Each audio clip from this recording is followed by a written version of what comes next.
예, 우리 다시 할게요. 우리 다 같이 합독인데 예, 저만 읽었습니다. 우리 다 같이 우리 합동하도록 하겠습니다. 한 절밖에 없습니다. 시작.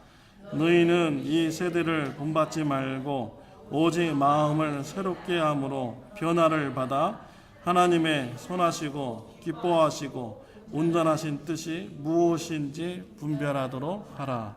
아멘. 설교가로 유명한 존 스토트 목사님은 이런 말을 했습니다. 그리스도인들은 갈대나 죽은 물고기나 카멜레온 같은 존재가 되어서는 안 된다라고 이렇게 말을 하셨습니다. 이것들의 공통점은 무엇입니까? 주위 환경과 잘 어울린다라는 것입니다. 갈대는 바람이 부는 대로 움직입니다. 동풍이 불면은 동쪽으로 기울어지고요. 서풍이 불면은 서쪽으로 기울어집니다. 또 죽은 물고기는 어떻습니까? 물이 흘러가는 대로 또 내려갑니다. 카멜레온은 어떻습니까? 생존을 위해서, 살기 위해서 주위에 있는 색깔로 자기의 몸을 변화시킵니다. 녹색 잔디 위에 있으면 자신의 몸을 녹색으로 바꾸고요. 또 갈색 나무에 붙어 있으면 살기 위해서 갈색으로 자신의 몸을 변화시킵니다. 우리 그리스도인들은 세상 풍조에 휩쓸려가는 갈대나 카멜레온이나 죽은 물고기 같은 존재가 되어서는 안 되는 것입니다. 살아있는 물고기는 물길을 거슬러 올라가는 것입니다. 저는 알래스카에 있을 때 연어를 보았습니다. 연어는 바다에서 이렇게 강물을 타고 이렇게 육지로 이렇게 들어오게 됩니다. 사람들이 그 연어가 물길을 거슬러 올라가는 것을 구경을 참 많이 합니다. 연어는 뭐 1피트, 2피트 이런 것은요, 그냥 우습게 그냥 뛰어 넘어갑니다. 정말 믿기지 않는 사실은요, 10m나 되는 이런 거대한 폭포가 있는데도요, 이 지붕만한 이 폭포가 있는데 이런데도 그냥 연어가 뛰어서 올라간다는 것입니다. 정말 믿기지도 않는 거예요. 그런데 그 연어가 뛰어가다가 못 넘으면요, 다시 또 그 밑에서 빙빙빙 돌면서 힘을 재충전합니다. 그리고 다시 힘을 내서 그 높은 이런 폭포도 거슬러 올라가는 것이죠. 그래서 사람들이 이러한 모습이 굉장히 신기해서 많이 구경을 합니다. 우리 그리스도인들이 살아있는 이런 물고기 같은 존재가 되어야 되는 것이지요. 세상 풍조에 휩쓸려가서 생존하기 위해서 막 이렇게 자신을 변화시키는 존재가 아니라요, 우리가 세상을 거슬러서 하나님 말씀대로 막 살아가는 이런 그리스도인이 되어야 된다는 것이죠. 그러면요, 세상 사람들이 우리의 모습을 보고 정말 연어가 물길을 거슬러 올라가는 것을 막 너무나 보기 좋아가지고 구경하는 것처럼 세상 사람들이 우리의 모습을 보고 구경하는 이런 일이 있어야 되는 것입니다. 성경 전체의 맥락에서 흐르는 메시지 중에 하나는 세상 풍조에 따르지 말라라고 이렇게 말씀하시는 것입니다. 레위기 18장 3절 4절 말씀에 보면 너희는 그 거하던 애굽 땅의 풍속을 쫓지 말며 내가 너희를 인도할 가나안 땅의 풍속과 규례도 행하지 말고 너희는 나의 법도를 쫓으며 너의 규례를 지켜 그대로 행하라. 나는 여호와 나는 하나님 여호와니라 라고 했습니다. 레위기에서 하나님은요, 애굽의 풍속을 쫓지 말라고 하셨습니다. 또 가나안의 풍습을 쫓지 말라고 했습니다. 애굽의 풍속, 가나안의 풍속이 무엇입니까? 레위기 18장의 말씀을 보면요, 성적으로 문란한 풍습을 가진 곳이 바로 애굽과 가나안이었습니다. 애굽과 가나안 사람들은요, 근친 상간에 이런 죄를 지었습니다.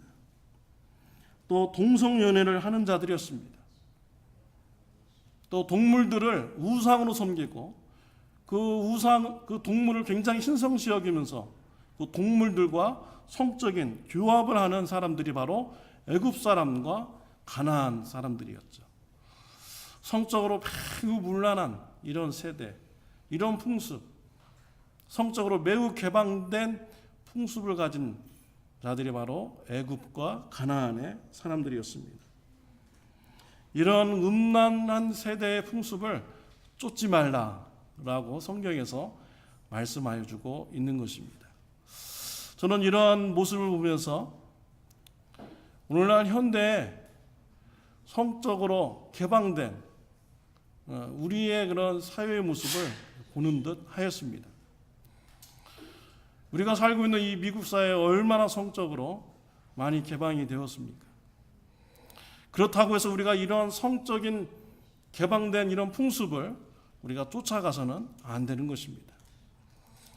제 아내가 병원에서 일하는데 거기서 있었던 일입니다.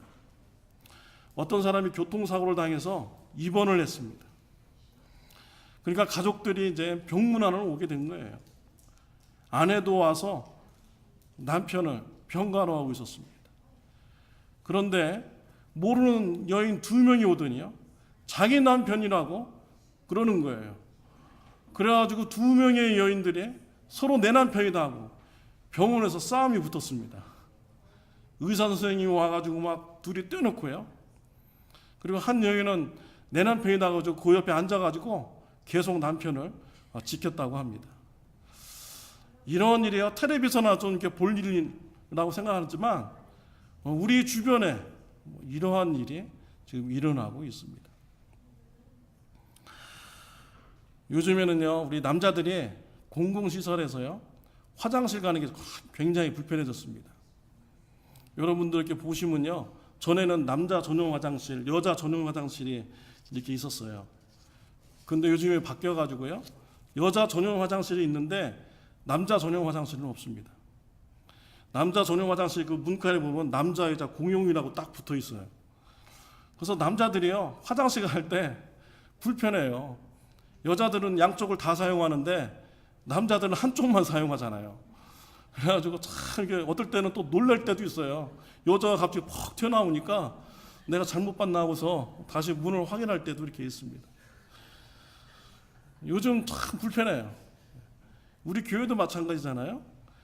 우리 교회 여자분들은 양쪽 다 사용합니다. 남자는요, 저 한쪽만 사용해요. 그래가지고 미국 교회에다가 컴플레인을 했어요.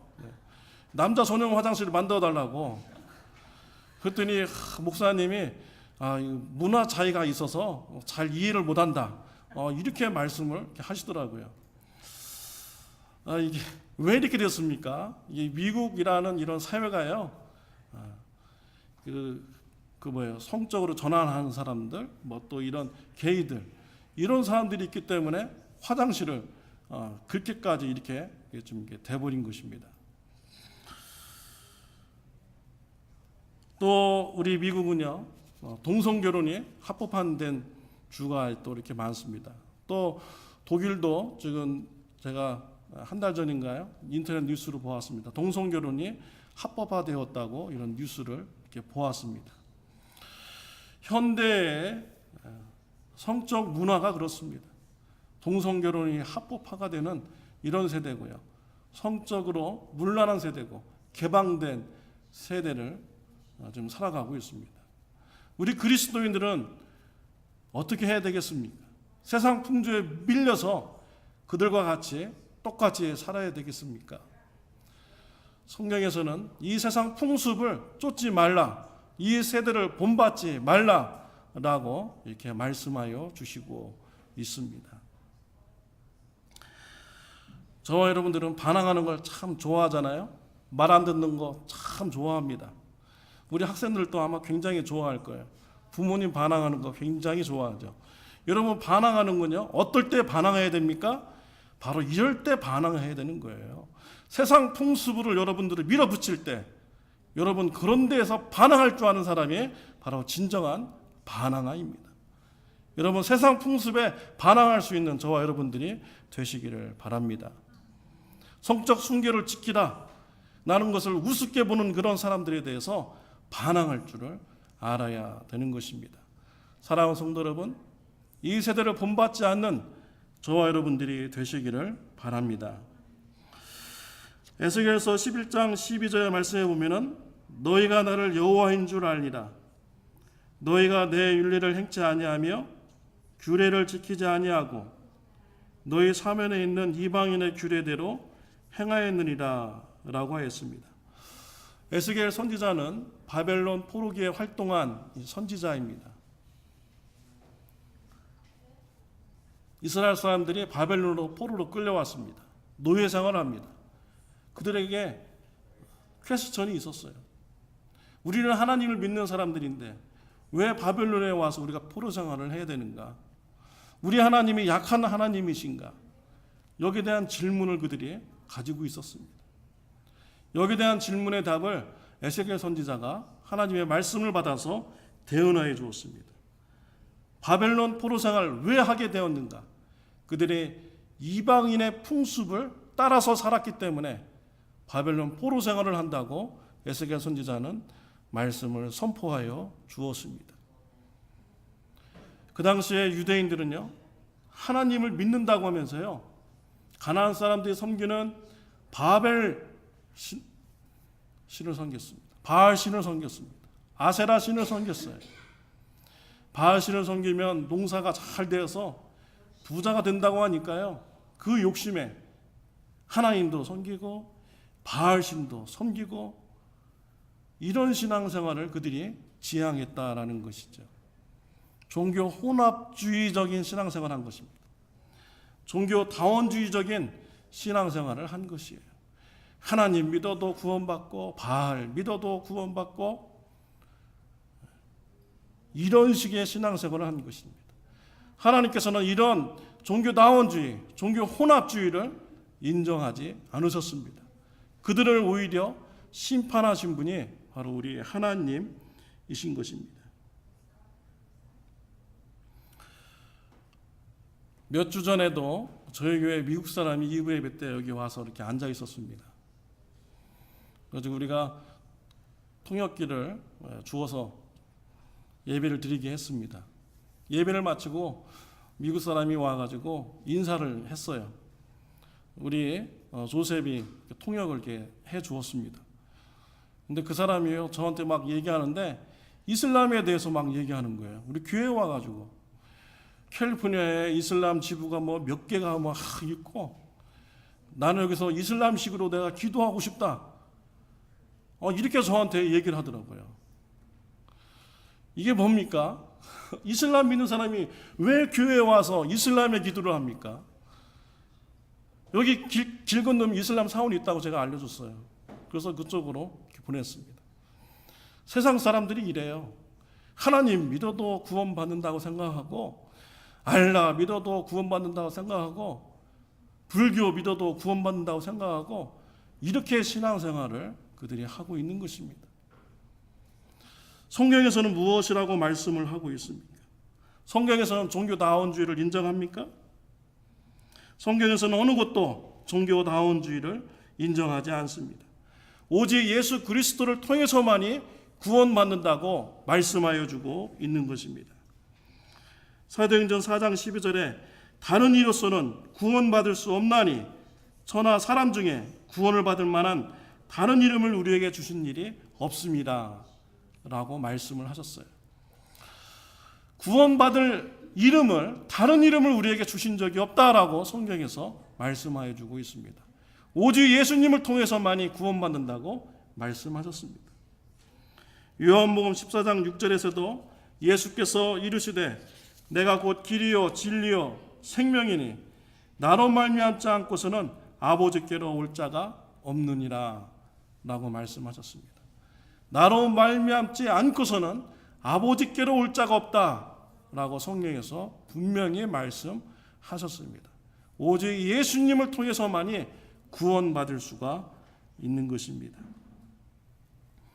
세상 풍습, 종교다원주의에 반항하시는 저와 여러분들이 되시기를 바랍니다. 종교다원주의, 세상 풍습을 따르지 않는 저와 여러분들이 되시기를 바랍니다. 우리는 세상 풍습에서 대항해야 되지만 또한 교회 안에서도 세상 풍습의 모습이 있다면 그것을 우리가 반항해야 됩니다. 마태복음 6장 8절 말씀에 보면은 그러므로 저희를 본받지 말라. 구하기 전에 너에게 있어야 할 것을 하나님 너희 아버지께서 아시느니라 라고 말씀을 하셨습니다. 예수님께서는 외식적인 신앙생활 하는 자들을 본받지 말라라고 말씀하셨어요. 유대인들이 신앙생활하는 어떤 사람들은요, 사람들이 많이 모여있는 이런 시장에서 기도하는 것을 좋아하는 사람들이 있었습니다. 또 기도를 하는데 오랫동안 기도하는 것을 좋아하는 사람들이 있었습니다. 왜 그들이 사람 많은 곳에서 기도하기를 좋아하고 또 오랫동안 기도하는 것을 왜 좋아합니까? 자신을 나타내기 위한 것이죠. 나 이렇게 하나님을 잘 믿습니다. 나 이렇게 기도를 잘합니다. 자아를 나타내기 위해서 사람들 많이 있는 곳에 신앙생활하는 것을 좋아하는 사람들이 있었다는 것이죠. 그들의 마음 속에는요, 하나님을 향한 마음이 없었어요. 그러니까 즉 외식주의적인 신앙생활을 한 것입니다. 우리 예수님이 제일 싫어하는 사람들이 바로 이런 외식주의 신앙생활하는 사람들이에요. 바리새인들, 사두개인들, 종교 지도자들, 우리 예수님이 얼마나 싫어했습니까? 그들만 보기만 하면 예수님은 화 있을진저라고 하면서 저주하였습니다. 또 욕도 하셨어요. 독사의 새끼들이라 이렇게 하면서 그들에게 욕을 퍼붓기도 하셨습니다. 예수님이 가장 싫어하는 사람들이 외식주의 신앙 생활을 하는 사람들입니다. 그들은요, 마음의 중심에 하나님이 있는 것이 아니라 자신이라는 우상이 있는 자들입니다. 자신을 나타내 보이려고 유선적인 행동을 하게 된 것입니다. 이런 이야기가 있습니다. 나르시스라는 청년이 있는데요, 연못가를 지나가다가 연못에 비친 자신의 모습을 본 거예요. 그 모습이 너무 아름답고 너무 잘생긴 거예요. 너무 사랑스러워 보이는 것입니다. 그래서 자신의 모습을 이렇게 보다가 연못에 빠져가지고 익사하였다라는 것입니다. 무슨 교훈을 주는 이야기입니까? 자아에 도취되는 상태는 자신을 망하게 한다는 거예요. 자신을 사랑하는 자들은요, 망하게 된다라는 것입니다. 이것을 나르시시즘이라고 얘기를 하고 있습니다. 교회에서 자아를 성취하려고 일하는 사람이 있어요. 자신의 만족을 위해서 일하는 사람들이 있습니다. 자신을 나타내려고 일하는 사람들이 있어요. 올바른 신앙생활이 아닌 것이죠. 교회는 자아 성취를 하는 곳이 아닙니다.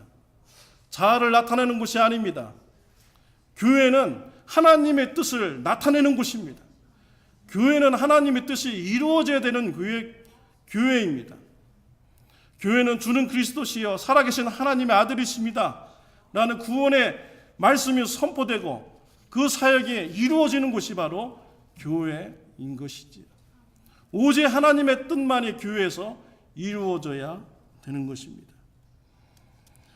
우리 교회 안에서요, 자신을 나타내고 자아 성취를 하려는 이런 세상 풍습이 있다면은 우리는 그 풍습에 대해서 반항해야 되는 것입니다.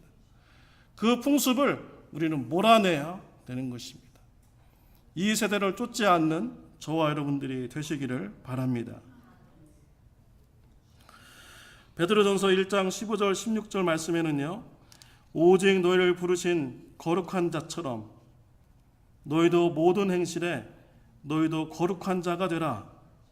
기록하였으되 내가 거룩하니 너희도 거룩할지어다 라고 이렇게 하셨습니다. 하나님께서 저와 여러분들을 부르신 이유는요, 거룩하게 살려고 부르신 것입니다. 이 세상 풍습대로 따라 살으려고 저와 여러분들을 부르신 것은 아닙니다. 지난주에 한국 군대에서 문제가 생겨서 이슈가 된 뉴스가 있었습니다. 군대 사성 장군인데요. 장군의 집에 도와주는 병사가 있습니다. 빨래 해주고 밥 해주고, 이것을 이제 공관병이라고 이렇게 부르죠. 그 공관병에게요 갑질을 했다라는 것입니다. 그래서 갑질하는 것은 이제 내용이 쭉 나오는데 그 중에 하나가 전자발찌를 채웠다라는 것입니다. 이게 전자발찌, 범죄자한테 전자발찌 채우잖아요. 그런 식으로 전자발찌를 공관병에게 채웠다라는 거예요. 그래가지고 이것이 문제가 돼서 뉴스에 이제 크게 이렇게 나왔습니다. 그러니까 이 사성 장군이 이제 거기에 대한 변명을 이렇게 합니다. 그 전자발찌는 내가 새로 그 부인지에 갔을 때부터 이미 있었다. 그래서 나는 그것을 그냥 사용했을 것 뿐이다. 라고 이렇게 변명을 하였습니다. 그러니까 변명한 의도는 뭡니까? 나만 그런 것이 아니라 다른 사람도 다 그렇게 했다. 그래서 나도 그냥 그렇게 한 것 뿐이다. 라고 이렇게 변명을 한 것이죠. 이 사람의 펼친 논리는요, 상대적 윤리를 얘기하는 것입니다. 다른 사람도 이만한 죄 다 짓고 사는데 나도 그냥 그만한 죄 짓고 사는 것 뿐이다. 라고 이렇게 얘기를 한 것이죠. 그런데 세상적인 법에서는 어떻게 적용을 합니까? 세상적인 법에서는요, 절대적 윤리를 적용합니다. 이 사람이 법을 지켰냐, 안 지켰냐, 이 절대적 윤리를 적용해서 보는 것이지 상대적 윤리로 보지는 않는다라는 것입니다. 세상 법도요, 절대적 윤리를 적용해서 이렇게 봅니다. 그렇다면 하나님 앞에서는 어떻겠습니까? 우리가 하나님 앞에 섰을 때, 하나님, 다들 그런 죄는요, 다 짓고 살아요. 우리가 살 때는 그건요, 죄도 아니었습니다. 그래서 나도 그냥 그렇게 한 것 뿐입니다. 라고 우리가 하나님 앞에 이렇게 변명을 한다면요, 하나님께서는 어떻게 판결하실까요? 세상 법도 절대적인 기준으로 놓고서 판결하는데, 우리 하나님도 절대적 기준을 놓고 판결을 하는 것이죠. 세상 풍습은 이렇습니다. 상대적 윤리를 가지고 살아가고 있습니다.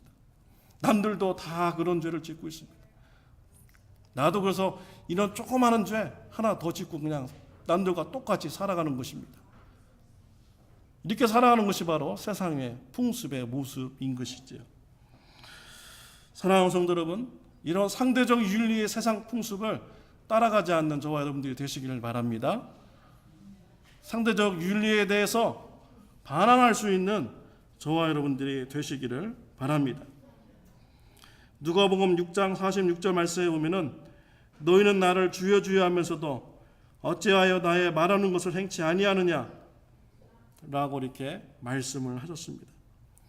우리가 입술로 주여 주여라고 고백하면서요, 왜 하나님의 말씀을 순종치 않느냐라고 말씀하신 것입니다. 그러면서 누가복음 6장에서 하나님의 말씀대로 순종치 않는 삶은요, 모래 위에 지은 집과 같다라고 말씀했습니다. 바람이 불고 비가 내리면은 모래 위에 지은 집은 다 무너지게 되는 것입니다. 그러나 하나님의 말씀대로 살아가며 순종하는 이런 삶은 반석 위에 지은 집과 같다 말씀하셨습니다. 바람이 불고 비가 와도 그 집은 무너지지 않는 집이 되는 것입니다. 사랑하는 성도 여러분, 세상 풍습에 반항하여서 예수님의 말씀을 순종하여 집을 짓는 저와 여러분들이 되시기를 바랍니다. 우리의 삶의 진리 되신 예수님의 말씀에 기초하여 순종함으로 그 삶을 살아간다면 고난과 역경이 있어도 무너지지 않는 삶이 되는 것입니다. 사랑하는 성도 여러분, 하나님의 말씀에 순종하는 삶이 있으시기를 바랍니다. 하나님도 거룩하니 거룩한 삶을 사는 저와 여러분들이 되시기를 바랍니다. 세상 풍습에 반항할 수 있는 용기 있는 신앙인이 되시기를 바랍니다. 기도하시겠습니다.